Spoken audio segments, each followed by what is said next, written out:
আমরা খুব গর্ববোধ করি, আমরা খুব ওনার জন্য, বিএনপির জন্য, তারেক রহমান সাহেবের জন্য তো আমাদের একটা আবেগ কাজ করে। তারপরেও এটা বড় ব্যাপার হচ্ছে যে উনি আমাদের জামাই হিসাবেও আমাদের একটা পাওয়া। মাটি মানুষের নেতা জননেতা তারেক রহমান আমাদের মাঝে আসবেন। আমরা মৌলভীবাজারের 12টি ইউনিটের ভিতরে যে উৎসাহ উদ্দীপনা দেখতে পাচ্ছি, আমরা মনে করি যে এই মাঠটি এটি জনসমুদ্রে রূপান্তরিত হবে। আমাদের এই প্রোগ্রামকে কেন্দ্র করে আমরা ব্যাপক প্রস্তুতি নিয়েছি। ইতিমধ্যে আমরা যেভাবে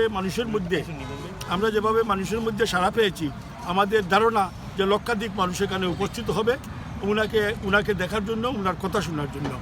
এই মাঠকে নিরাপদ রাখার জন্য এবং মাঠে যাতে যারা উপস্থিত হবেন, দর্শক যারা উপস্থিত হবেন, তাদের যাতে কোনো অসুবিধা না হয়, আমাদের স্বেচ্ছাসেবক টিম থাকে, যেমন ছাত্রদল, যুবদল, স্বেচ্ছাসেবক দল, এদেরকে আইডেন্টিফাই করে এদের নাম, ঠিকানা, আইডি কার্ড সহ তাদেরকে আমরা স্বেচ্ছাসেবক হিসাবে আমরা মনোনয়ন দিয়েছি এবং তারা সার্বিকভাবে এই জিনিসগুলো যাতে কোনো উচ্ছৃঙ্খলতা, কোনো বিশৃঙ্খল না হয় এ ব্যাপারে তারা পদক্ষেপ নেবে। আর আইনশৃঙ্খলা বাহিনী তো আমরা দেখতে পাচ্ছি তারা খুবই সচেষ্ট, তারা খুবই সক্রিয়, যাতে সুন্দরভাবে এই প্রোগ্রামটা সফল হয়।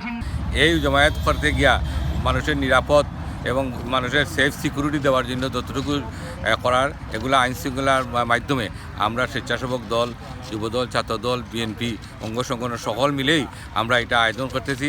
চায়ের দেশ খ্যাত মৌলভীবাজারে আগামী 22 জানুয়ারি আমাদের দলের সম্মানিত চেয়ারম্যান তারেক রহমান মহোদয় আসবেন।